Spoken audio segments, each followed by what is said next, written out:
على حب فاطمة الزهراء. صلوا على محمد وآل محمد. اللهم صل على محمد وآل محمد. لتعجيل فرج الإمام صاحب العصر والزمان، صلوا على محمد وآل محمد. اللهم صل على محمد وآل محمد. فاتحة. بسم الله الرحمن الرحيم.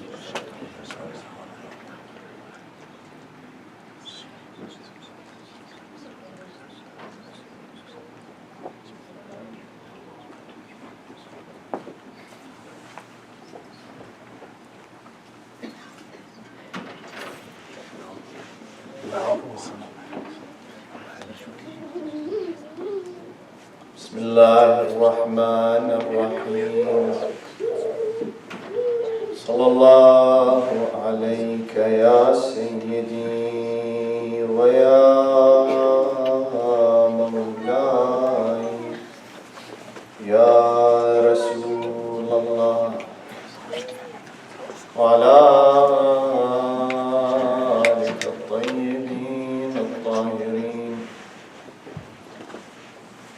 صلى الله عليك يا مولاي وابن مولاي يا أبا عبد الله، يا باب الرحمة ويا نجاة الأمة. غريب يا مظلوم يا عطشان كربلاء، ما خاب والله من تمسك بكم، وأمنا من لجأ والتجأ إليكم. يا ليتنا فيا ليتنا كنا معكم سادتي، فنفوز والله فوزا عظيما. قال الله سبحانه وتعالى في محكم كتابه المبين: بسم الله الرحمن الرحيم. ولقد بعثنا في كل أمة رسولا أن اعبدوا الله واجتنبوا الطاغوت، فمنهم من هدى الله ومنهم من حقت عليه الضلالة، فسيروا في الأرض فانظروا كيف كان عاقبة المكذبين. آمنا بالله، صدق الله العلي العظيم. والسلام عليكم جميعا ورحمة الله وبركاته. عظم الله أجورنا وأجوركم بمصابنا بسيدنا ومولانا أبي عبد الله الحسين، وجعلنا الله تعالى وإياكم من الطالبين بثأره بين يدي الإمام المنصور المؤيد المهدي من آل محمد. اللهم صل على محمد وآل محمد. My dear brothers and sisters, I thank you for inviting me again and allowing me to commemorate with you in these holy nights. It is an honor and a privilege for me to be with you. And I commend you, and I pray that Allah increases your reward, because it is not easy to maintain a center. It is challenging to maintain any group of people together, to do any organized activity. But particularly when resources are challenged or strapped, when the community has different opinions, when people come from different backgrounds, it makes it very difficult. But there is one thing that will always pull you together, and I urge myself and you that regardless of the differences, remember that you worship the same Allah, you follow the same Rasul, and you are here remembering the name of the same Abi Abdullah al-Husayn alayhi salatu wassalam ruhilahu al-fida. Allahumma salli ala Muhammad wa ali Muhammad. When you think about that, the differences go away. The differences become small. The culture becomes small. Everything becomes meaningless, because the goal is to take the name of Allah, remember the seerah of Rasulullah, and remember why Abi Abdullah al-Hussein went to Karbala. And we are sitting here, we are unique, the Shia. We are unique because every community in the world, including the Muslims, when the new moon for the new year comes, they celebrate, right? New Year is celebrated. Everybody celebrates New Year. Everybody has fireworks. Even the Muslims celebrate the 1st of Muharram, don't they? All except for the Shia of the Ahl-ul-Bayt. This is the mark of Abi Abdullah al-Hussein. This is the legacy of Imam al-Hussein. And when you wear the black clothes on the 1st of Muharram like tonight, you are representing that mark. And what can we say about that? That our Imam, bi abi wa ummi, what he stood for. I cannot sit here for 12 nights. I cannot sit here for the rest of my life and even say truly what is Imam Hussein or what he did. We cannot even begin to grasp what he did. But the testament to that is the fact that we are sitting here, our children are sitting here, and there is no place in the entire world that does not have the Haza of Abi Abdullah Hussein. Go look, even in places like Russia, they have Haza of Imam Hussein. In places like Haiti, they have Haza of Imam Hussein. Places in South America, the tip of South America, they have a Haza of Imam Hussein. That is the legacy. You say this is why. There were many people who came and they fought for justice, they fought against tyranny, they fought. Are they remembered like Imam Hussein? No. You see in history there are so many individuals. Even in European history, if you study, you see people like Joan of Arc. I'm sure you've heard of Joan of Arc. Joan of Arc, young woman who fought. And her name has become established in history. People know her. But does she have Azaa like Imam Hussein? No. How many people fought, died for human rights? Do they have the Hazat like they have for Imam Hussein? They don't. And so the Majlis of Imam Hussein is to recognize that. Is to recognize this legacy that has been established by Al-Hawra Al-Aqila Zainab Al-Kubra, by Al-Imam Ali As-Sajjad alayhi salam, by the Aimma Al-Athar alayhi salam. And it is something that is part of you from top to bottom. Why? When you have a relationship with anybody, you have a relationship with your children, with your spouse. Is your relationship only mental? Is it? No, it is in your heart also. Any relationship that exists between two people or a group of people, if it is only mental, only logical, it is missing a big component, that is your heart. On the same token, if your relationship with a person is only from the heart, it is limited. If you connect to somebody with your mind and your heart at the same time, imagine how strong that connection is. That's why the best relationships are ones in which you love someone deeply from your heart, but your minds connect together with each other. That is the Majlis of Imam Hussein. That when you sit here, you hear the tilawah of the Quran, you study the riwayat of the Ahl-ul-Bayt alayhim as-salatu was-salam, you study the seerah of Muhammad sallallahu alayhi wa alihi wa sallam, and you feel from your heart an emotional connection to your Imam, your Iman becomes strong. Your Iman becomes like a rock. Because now it is not just your mind, it is your heart, it is your emotion, it is every piece of you. And there are some people who say that, why do we need to cry for Imam Hussein? There is no reason for this. We don't need to cry for Imam Hussein. How many hundreds of years have gone by? You hear this? I have heard even some Shia saying this. Then why do you cry for Al-Hussein? We are Shia, we love Ahl-ul-Bayt, but we don't need to cry for Hussein because it doesn't do anything for us. I couldn't disagree more. I couldn't disagree more. Because if this majlis were to be just an education where you sit and you learn Quran, you learn Hadith, it would be good, positive. But without the aza and the buka and the tears for Imam Hussein, it will miss a very big component. Why? Because when you cry, your heart opens. Your heart opens. Your heart becomes soft. Your heart becomes like the earth that has just had the rainfall on it. It takes everything. And so that ayah of the Holy Quran, that hadith that you heard, the story, the riwayah, everything, your heart will accept. Because of the tears that are coming from your eyes. That is Imam Hussein. That is what we are doing when we sit in the Majlis of Imam Hussein.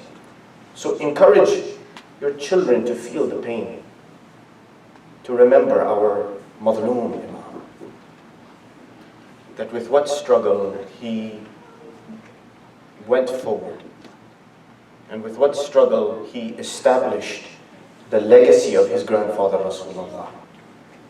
And why he said, إِنِّي لَمْ أَخْرُجْ أَشَرًا وَلَا بَطِرًا وَلَا مُفْسِدًا وَلَا ظَالِمًا وَلَكِنْ خَرَجْتُ لِطَلْبَ الْإِصْلَاحِ فِي أُمَّةِ جَدِّي.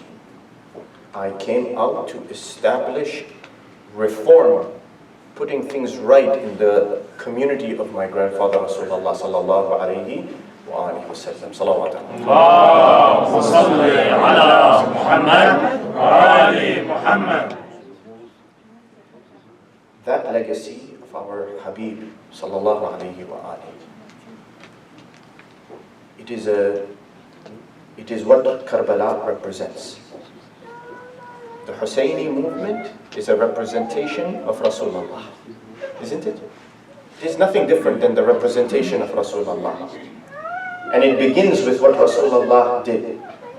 When Rasulullah came, he established, and this is a message for the communities. We have to learn from it. This is a message of the Anbiya and the Mursaleen. When Rasulullah came into the world, did he start immediately killing all the kuffar of Quraysh?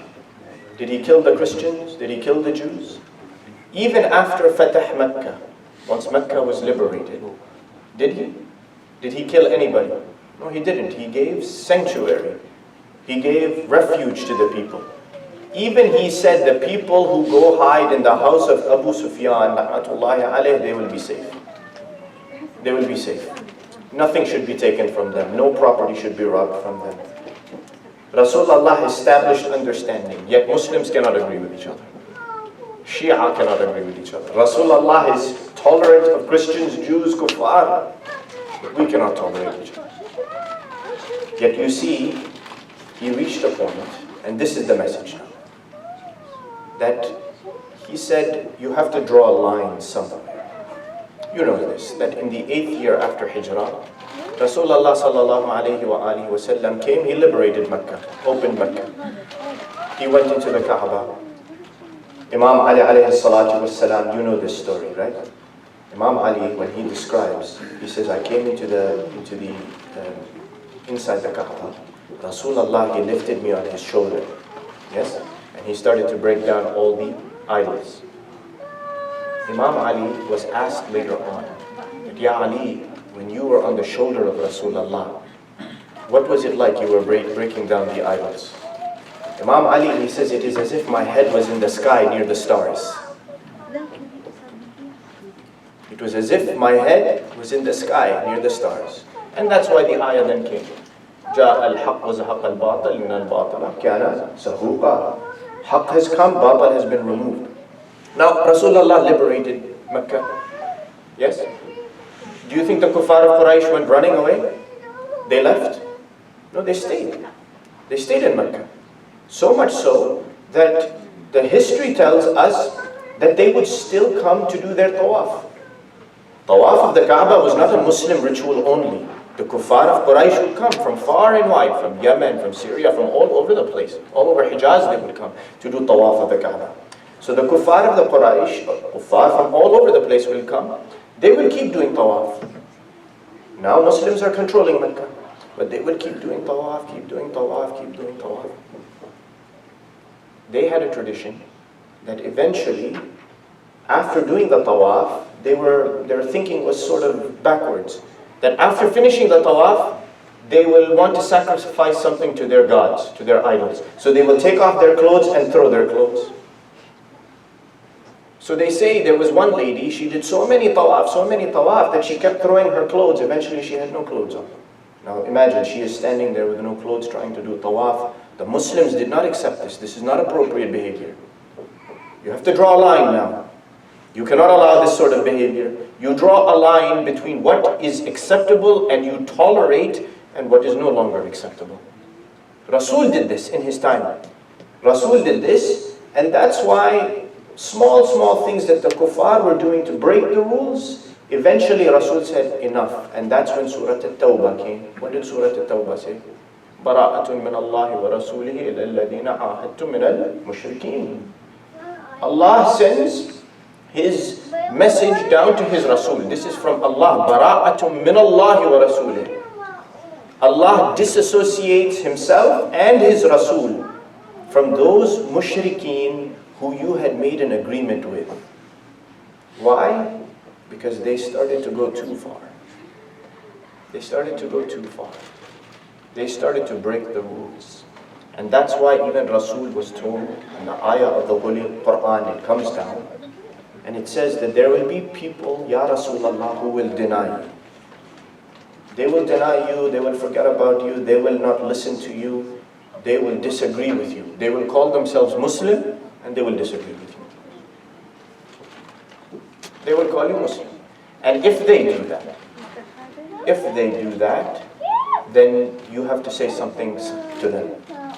قُلْ لِي عَمَلِي وَلَكُمْ عَمَلُكُمْ أَنْتُمْ بَرِيئُونَ مِمَّا أَعْمَلُ وَأَنَا بَرِيءٌ مِمَّا تَعْمَلُونَ. You know this? That tell them, Ya Rasul, you have your actions and I have my actions. You are absolved of everything I do and I am absolved of everything you do. We are separate from each other. Look at the message. This is a separation. My dear brothers and sisters, when Al-Imam Al-Hussein alayhi salam, and this is for only the first night, we will talk about this. We will talk about our beloved Imam. Because our beloved Imam, he is not just the mark of Rasulullah sallallahu alayhi wa sallam. He is the mark of all the Anbiya and the Mursaleen. That's why when you say, Assalamu alayka ya waritha Adama Nabiyullah. Yes? You know this. You say all of these things. Assalamu alayka ya waritha Nuh. Assalamu alayka ya waritha Ibrahim Khalilullah. Assalamu alayka ya waritha Musa Kalimullah. Assalamu alayka ya waritha Isa Ruhullah. Assalamu alayka ya waritha Muhammad Habibullah. Salawat ala Muhammad. Allahumma salli ala Muhammad wa ali Muhammad. He is the warith of all of these Anbiya and Mursaleen. So his message is for everybody. They say when he left Medina, when Yazid, la'natullahi alayhi, until the day of Qiyamah, inshallah, he sent a message to Al-Walid ibn Utbah that you must get bay'ah from Hussein ibn Ali. He received the message, and all of this has consequence. It is a message for us to learn. When Muawiyah died, he left a letter for Yazid, and he said, my son, I have made the road easy for you. You will become the Khalifa, no problem, I have taken care of it. But I am warning you about 4 people. 4 people, be aware of them. One is Abdurrahman ibn Abi Bakr. The second, Abdullah ibn Umar. The third, Abdullah ibn Zubayr. And the fourth, Al-Hussein ibn Ali alayhi salam. These 4 people worry about them. Now he knew, he told them something. He said the first guy, Abdurrahman ibn Abi Bakr, don't worry about him. All he cares about salat and his devotion. He will not do anything to anyone. Just let him do his salat. He is worried just about doing salat and prayer and this, about that. As for Abdullah ibn Umar, be aware of him, but he will follow the crowd. He doesn't care. He doesn't think for himself, he will follow the crowd wherever the crowd goes. Abdullah ibn Zubayr, be aware of him. He is a sly. He is a fox. He wants power. And Al-Hussein ibn Ali, you know this family, this is the place where the knowledge of Allah is. Even Muawiyah knew that. Be aware of him. Be aware. Why is he pointing all of this out? Even Muawiyah was smart enough to realize that the ummah of Rasulullah had so many different types of people in it. Some true, like Imam Hussein, some not true. Some only worried about salat, didn't care about anything else, like the Khawarij, who only wanted to pray all the time, didn't understand anything about religion. So now, when Imam Hussein leaves Medina, goes to Mecca, you know this, he spends several months in Mecca. He reaches Mecca in Sha'ban. Stays Sha'ban, Ramadan, Shawwal, Dhul Qa'dah, and Dhul Hijjah, Yawm al-Tarwiyah, 8th of Dhul Hijj, he leaves. He cuts short, doesn't do his Hajj, he leaves. Imam Hussein is leaving Mecca. And you know where he is going? He is going to Iraq. Because the people of Iraq had called him. He is going and leaving the governor of Mecca, a man named Amr ibn Sa'id. He receives message to stop Imam al-Hussein. Don't let him go further. So now he sends his brother, Yahya ibn Sa'id, he says, go with some men, stop al-Hussein. Don't let him go further. Bring him back to Mecca. So they ride out, they come, they block the way of Imam Hussein. Imam Hussein alayhi salam, he is not going to let, he was madloom, but he was shuja', he had quwwah, he had haiba, he had strength. He's not going to let someone push him.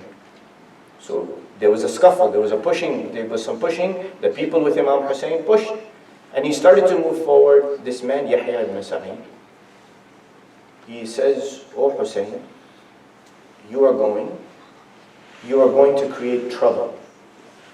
You are going to create trouble. You are going to create tafraqah. You are going to create separation and divisiveness in this community." Do you know what Imam Hussein, he said? He said, "Li amali wa lakum amalukum.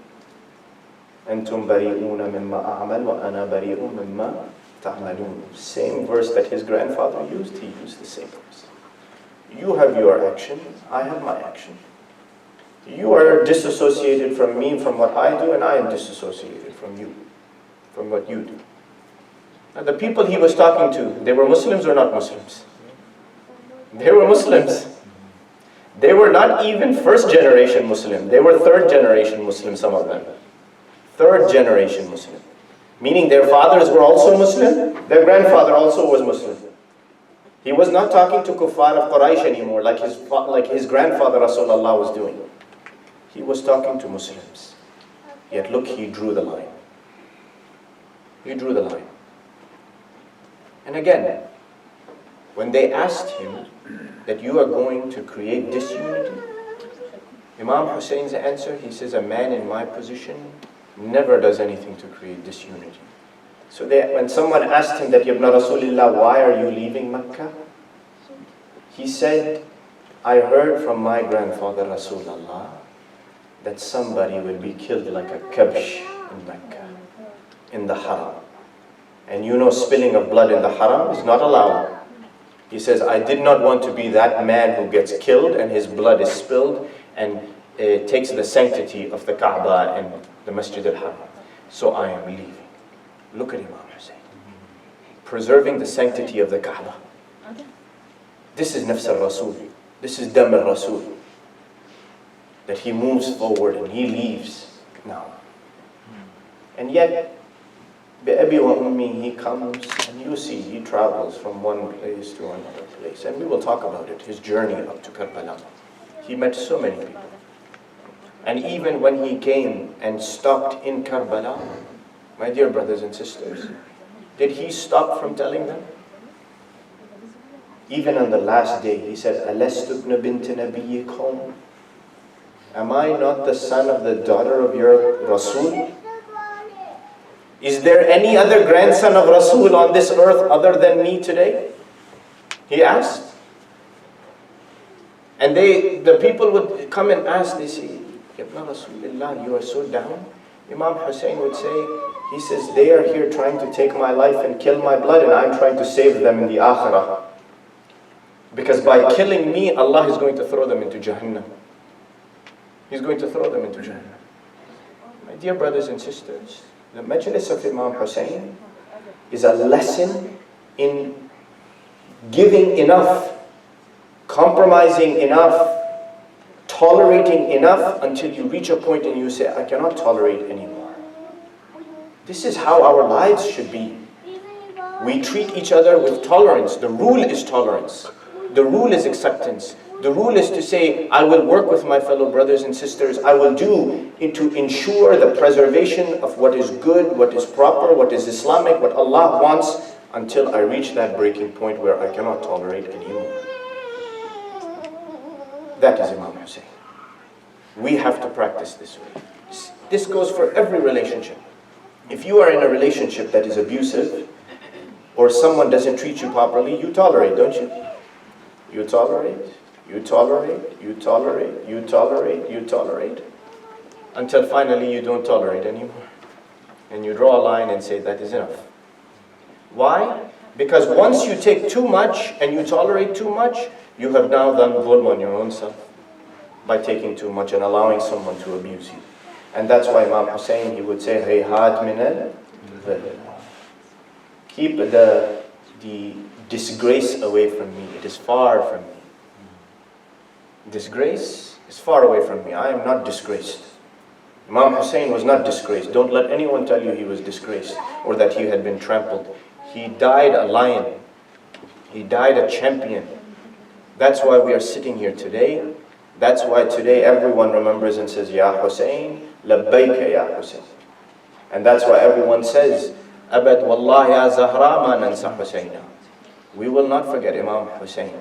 Ya Fatima Zahra alayhi salatu wassalam. Salawat ala Muhammad. Allahumma salli ala Muhammad wa ali Muhammad. This is the way of Imam Hussein. To adopt this quality. Brothers and sisters, be firm like Imam Hussein. Firm in your lives. The Holy Quran, it says very clearly, إن الذين قالوا ربنا الله ثم استقاموا تتنزل عليهم الملائكة ألا تخافوا ولا تحزنوا وابشروا بالجنة التي كنتم توعدون. إن الذين قالوا ربنا الله. Those people who say Allah is our Rabb. Does this verse stop? It doesn't stop. Because then you will say, all I will do is sit in the corner and say, Rabbuna Allah, Rabbuna Allah, Rabbuna Allah, and that's it. Ya Allah, Ya Allah, Ya Allah. The ayah, it says, ثُمَّ اسْتَقَامُوا. Then they did something else. They were firm. They did not move. They stayed on that path. And this is the example of Rasulullah. That when his uncle came, when Abu Talib came to him and said, the kuffar of Quraysh, Ya Muhammad, the kuffar of Quraysh, they want you to stop. Please stop. Stop saying La ilaha illallah. Stop calling people to Islam. What did he say? La وَضَعُ الشَّمْسِ فِي يَمِينِي وَالْقَمَرَ فِي يَسَارِي مَا تَرَكْتُ أَمْرِي هَذَا. He says, if they put the sun in my right and the moon in my left, I would not accept it. I would not leave this affair of mine. We, unfortunately, practice of our religion is shaky. It is very shaky. We slip. We slip very easily. We don't hold firm to our aqa'id. We don't hold firm to what we believe in. We don't hold firm to the principles of the Ahl-ul-Bayt alayhim as-salatu was-salam. And that's why we suffer. We must make this majlis a means of establishing that. That when you sit and cry for Imam Hussein, remind yourself, I am crying for the one who he saved our religion, and I am a Muslim today because of him. I must ensure that to fulfill his legacy, I will be a stronger Muslim. I will follow what I need to follow. Because the sacrifice is great. It's very great. And that sacrifice, my dear brothers and sisters, no one felt it more than the Ahl-ul-Bayt alayhim as-salatu was-salam. That on a night like tonight, even the A'imma al-Athhar, they would say about Imam al-Sadiq, that when the first of Muharram would come, we would see his face will turn yellow. And the tears will come from his eyes. You should be the same. Be the same in these 10 nights. Feel Imam Hussein. Feel the musibah of Imam Hussein. and make it that it is a door to reach Allah subhanahu wa ta'ala. Bring the softness in your heart through the love of Imam Hussein, and by that you will take all of your iman, your love of Allah, your knowledge in Allah, all of it will increase because of that softness. Cry for Imam Hussein. Feel it in your heart. They say Imam As-Sadiq alayhi salam one day was sitting. An old man came to him. He was in Kufa at that time. An old man came. He entered, he said, Salamu alaikum to the Imam. And immediately Imam said, Wa alaikum as-salam. This old man began to cry profusely. He cried and he cried and he cried. Finally, Imam calmed him down. And he said, Ya Shaykh, he was an elderly man. Imam treated him with respect. He said, why are you crying? The old man, he said, Yabna Rasulillah, he says, for so many years, we have watched the oppressive regime tyrannize you, persecute you, not give you your right. We have a desire in our hearts, we, your Shia, to see you come up, so that you can be recognized for who you truly are, for the position Allah has given to you. We want to see that. And we are wishing that it will happen. Yabna Rasulillah, will that day come? Imam As-Sadiq alayhi salam, he says, if that day comes in your lifetime, and we are restored to our position that Allah has given us, you will be with us as our Shia, as our supporters. He says, but if it doesn't, and you are dead, Allah will raise you from your grave on that day when everyone is raised as a Shia. And the pleasure will be on your face at that time, because you will know you supported the side that was with Allah. Imam asks this man, he says, Ya Shaykh, I see you are from this area, from the area of Kufa. Are you from Kufa itself? The man says, no, I'm not from Kufa. I'm from outside of Kufa.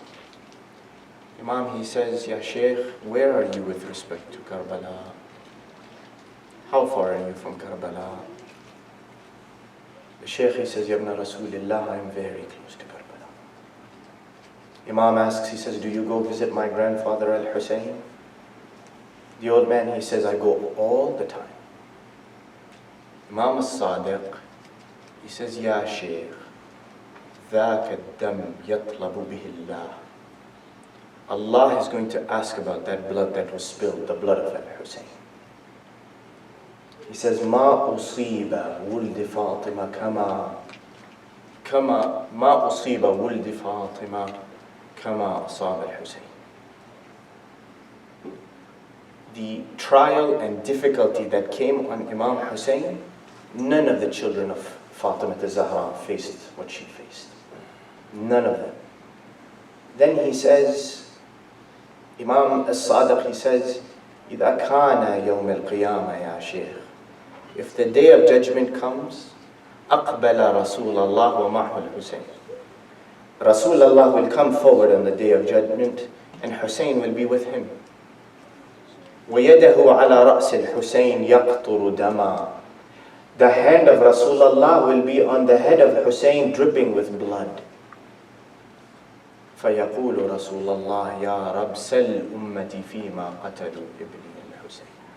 Rasulullah will ask Allah, Allah, ask my ummah, why did they kill my grandson Al-Hussein? My dear brothers and sisters, this pain was felt no more than in the heart of Fatima al-Zahra alayhi salam. You know this riwayah, and we will finish with this, that when they were children, Al-Hasanat, one day they came to Fatima al-Zahra, and they said, Ya Ummah, we have just visited our grandfather. Fatima al-Zahra alayhi salam, she saw that Al-Imam al-Hasan, he was happy. And that Al-Imam al-Hussein, her son al-Hussein, he was depressed, sad. So Fatima al-Zahra, she said, Ya Hussein, why do you look so sad? Usually when you come from your grandfather, you are smiling. You're both happy. Why are you both sad, Ya Hussein? Your brother is happy and you are sad. Imam al-Hussein, he said, Ya Ummah, my grandfather, he kissed my brother Al-Hassan on his mouth. But when I went forward to kiss him on the mouth, he kissed me on the neck. He didn't kiss me on the mouth. And I don't know why he kissed me on the neck and not on the mouth. Fatima Zahra, she took her sons and she went to the house of Rasul. And she said, Ya Aba, Ya Rasulallah, قبلت الحسن على فمه ولكن قبلت الحسين على نحره فلماذا فعلت هذا? My father, you kissed my son Al-Hassan on his mouth, but you kissed Al-Hussein on his neck. Why did you kiss Al-Hussein on his neck? Rasulullah sallallahu alayhi wa alihi wa sallam could not speak. He sat quietly until Fatima Zahra, she says, Ya Aba, please tell me, why did you kiss Al-Hassan on the mouth and you kissed Al-Hussein on his neck? Tell me. Rasulullah, he says, Ya Bunayya, Ya Fatima, ya'azzu alayya an ukhbiraki. My daughter, Ya Fatima, it pains my heart. I cannot tell you the reason why. قبلت الحسن على فمه لأنه يقتل مسموما أي أني قبلته مكان تجرعه السم. I kissed Al-Hassan on the mouth because he will be killed, he will die from the poison. I kissed him where the poison goes into his mouth. وقبلت الحسين على نحره لأنه يذبح من الوريد إلى الوريد. أيوة حسين. I kissed Al-Hussein on his neck because his neck will be cut from one side to the next. أي أني قبلته مكان ضرب السيوف. أيوة حسين.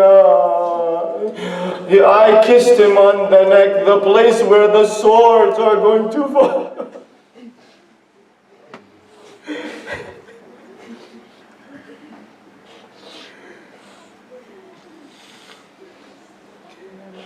وسيعلم الذين ظلموا على محمد أي منقلب ينقلبون والعاقبة للمتقين. إنا لله وإنا إليه راجعون. باسمك العظيم الأعظم الأعز الأجل الأكرم يا الله. 10 times. يا الله يا الله يا الله يا الله يا الله يا الله يا الله يا الله يا الله. اللهم إنا نسألك وندعوك ونقسم عليك بحق الزهراء وأبيها وبعلها وبنيها والسر المستودع فيها لعن الله ظالميها. اللهم شافي كل مريض، اللهم رد كل غريب، اللهم فك كل أسير، اللهم غير سوء حالنا بحسن حالك يا كريم. اللهم وفقنا لمراضيك وجنبنا معاصيك وثبت أقدامنا على صراطك المستقيم وخذ بأيدينا إليك يا أرحم الراحمين. وفرج عنا يا الله فرجا عاجلا قريبا كلمح البصر أو أقرب من ذلك. وافرض علينا صبرا وتوفنا مسلمين. والصلاة والسلام على سيدنا محمد وآله الطيبين الطاهرين. اللهم صل على محمد